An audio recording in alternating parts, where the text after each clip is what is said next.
There's a brief scene in the film when Jessica Lange sits down on the steps listening to her son and opens her robe and then closes back. What does this small moment mean exactly? Which moment are you talking about? When she sits down, Jessica Lange on the stairs at home, Yes. when she can hear that her son and her father are speaking, and he touches her thigh and then closes back the robe. Does it mean she's lonely? Does it mean she doesn't have a man in her life? Or what does this small moment mean? It means whatever the viewer wants it to mean. I've never liked the business of telling. This is a analytical question and a film critic's question, and I've never liked the business of being the writer and saying this is what it means. You tell me what it means, dude. You know, I'll say yeah, it's an interesting idea. You know. Okay. So Armin Mueller-Stahl was the first choice, or he was? Do you remember, Andy? I don't remember. Was he our first choice? He was Costa's first choice for sure. But just to give you guys a little background, because of why we made the movie was very interesting. Because Irving Winkler sent us the script, and I read it that same night. It took me about an hour and 10 minutes to read the script. I couldn't put it down. It was fantastic. And it made me cry at the end. The reason why I made it for me, because even though I did a lot of things like Rambo and Terminator, they always had a background of some interesting curiosity point for me. This was a fascinating subject for me because we have friends and we have family, and we question our friends all the time. And to try to make sure that they're telling us the truth and they are who they are. But we never question our family. We accept everything at face value. And for you to be faced with a complete contradiction about the closest person to you is such a trauma and such a disappointment and such a fantastic event that for me, that's the reason I made the film. It was not the anti-Semitism or the Hungary or any of those other things. It was just to expose the concept of the people closest to you. You never question, ever. You accept it because it's family. And often, I think if we start digging in our backgrounds, we find some things that are very disturbing. And I thought this was a fantastic film. But Costa made the thing, and I must confess something here. You guys can criticize it. The screenplay was much better than the movie. Much, much better than the movie. Unfortunately, Albert Mueller-Stahl, for me, who I thought was a great piece of casting at the time, really didn't work for me in the movie because I thought he was guilty from the first minute on. I thought that the cold blue eyes and the way Costa shot it with a very cold hand, I was not that surprised at the end that he did all this stuff because I felt that he certainly could have done it right from the beginning. So for me, it was a bit of miscasting, but you know, when we were looking at the dailies, somehow it didn't come across and we couldn't change it. But I think ultimately it was still a movie I'm very proud of and a movie that I would do again had I, you know, if that screenplay came along. But those were our reasons. And Costa was, Costa's first choice was Mueller-Stahl. I agree with that. My conception of the dad, and especially because he's a Hungarian dad, is of a passionate man with more fire, very human, and great warmth. Because then the discovery would have been, I think, much more heartbreaking. And I think Armand, who I like very much personally, and he was a great actor, but he played it with a certain kind of Germanic coldness instead of Hungarian passion, and I think it would have been better that way. But I'm proud of the movie too. As it stands, and you know, in my mind, it could have been better. I have the greatest respect for Costa. I love working on both movies with him, and I think he is a really humane and compassionate man with very strong values. Certainly within the scheme of things, it could have been better, but I thought it was a really good movie. The father is a very complex character in the movie. How much did you put of your own father into the character? I guess that's the question that opens the hornet's nest. And I'll tell you the truth about it. When I wrote this movie, I didn't have any, I didn't think this had anything to do with my dad. And my dad was a Hungarian novelist and had written a lot of Hungarian novels. And he'd also had an office in the Hungarian Prime Ministry in their publicity department, he told me. So and my dad, as I grew up, was the person who was closest to me in the world. You know, I didn't know the language. We were in a strange country. My mom was ill. My mom was a schizophrenic, so all of the relationship went to my dad, and he was always very supportive.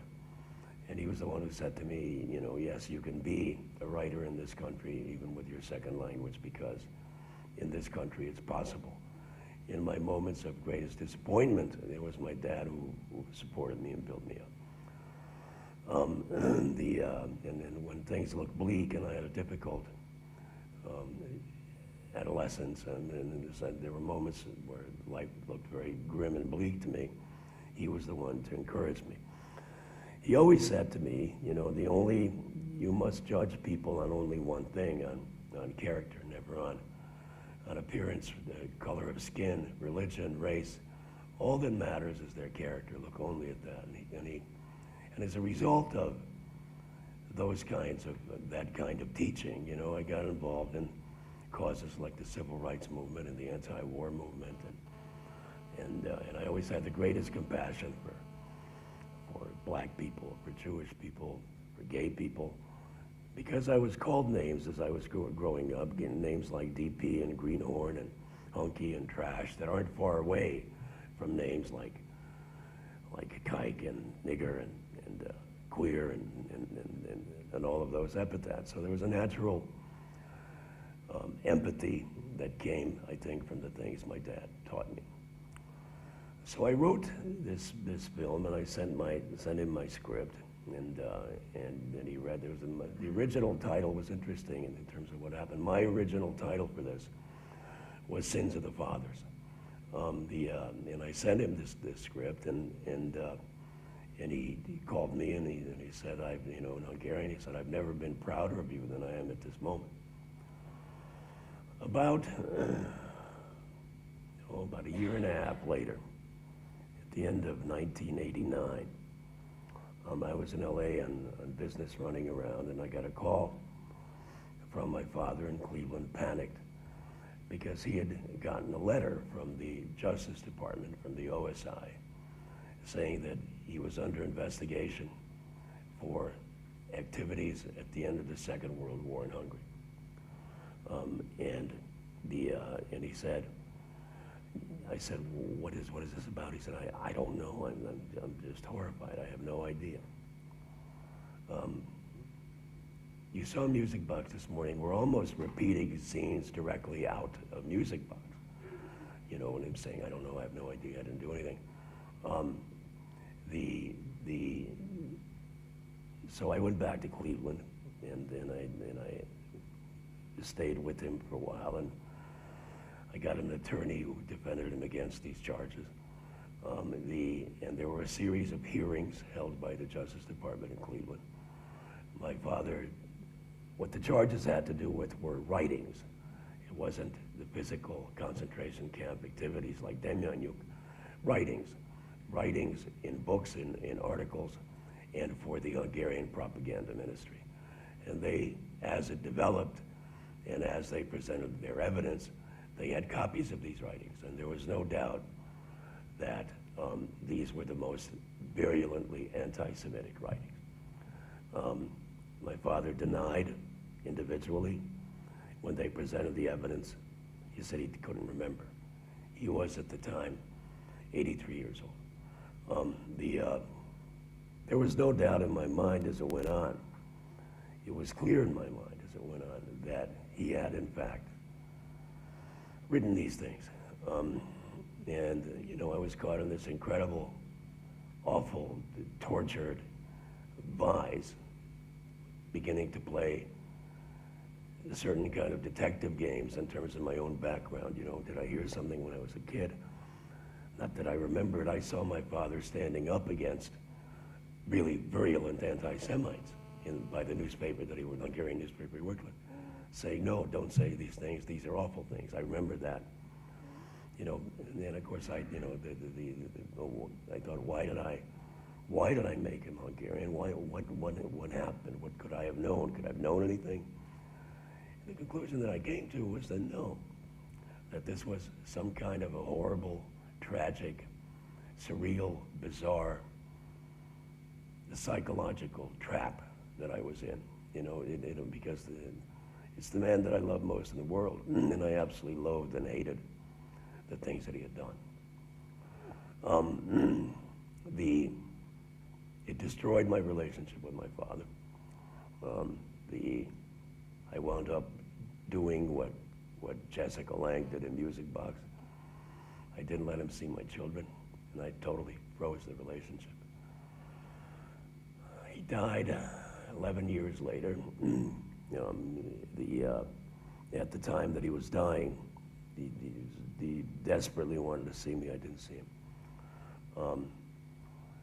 which I will regret to the end of my life. But it was the most tortured time, and you know, to figure it all out and put it all together, you know, was a torturous process. One of the things that I concluded was a really bitter lesson for all writers, and I'll pass it on to you. Be careful what you write, because what you write can come back and really hurt you. You know. Now, would I have written this had I known that he did things like this? I don't know. I can't answer that question honestly. I don't know. That riddle will go with me to the grave too. So what's your next question? Did you come to the shooting to Budapest? I'm sorry? Did you come to the shooting in Budapest? I did not. The reason I didn't come to the shooting is interesting too, is that my father was a virulent anti-communist, and I'd been invited by the communist government here to come back for film festivals and things like that, and I never did. I never visited the country out of deference and respect for his anti-communism. So I was not here. I may have been on the set. I don't really remember, but I wasn't here. Incidentally, I don't like going to sets. You know, as a screenwriter, I'm one of the few who doesn't like going to sets.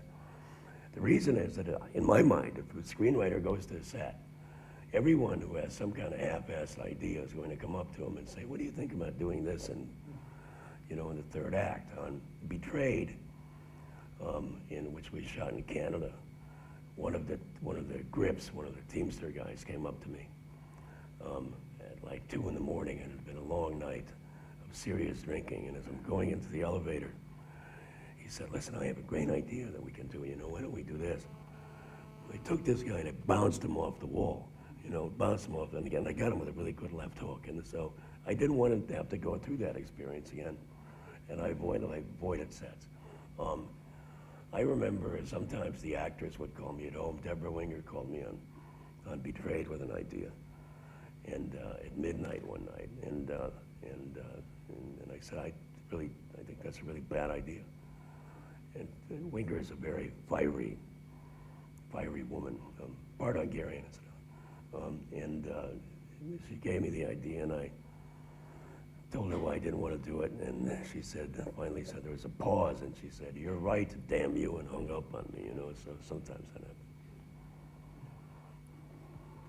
I read somewhere that Costa Gavras gave an interview, and there was a lot of question about the motivations of the characters in Music Box, and he kept saying, "Ask Joe." Yes. Well, Costa was a truly generous and fair man. He'd done a series of seminars. And they kept saying to him, "Why did this character do this? And why did this character do that?" Of course, I kept saying, "Ask Joe, he wrote it. You know, why are you asking me?" And then this kept happening to him. And finally, he said to me, he said, "I finally got it. He said, in today's world of the auteur theory having run wild, all they want to know is why the director did something that he didn't do, that the writer did. And they just refuse to understand that that part of the creative process doesn't come from me, of course I got Russ, but it comes from you. So he said, I finally gave up. He said, I'm not going to answer those questions like me. You know, so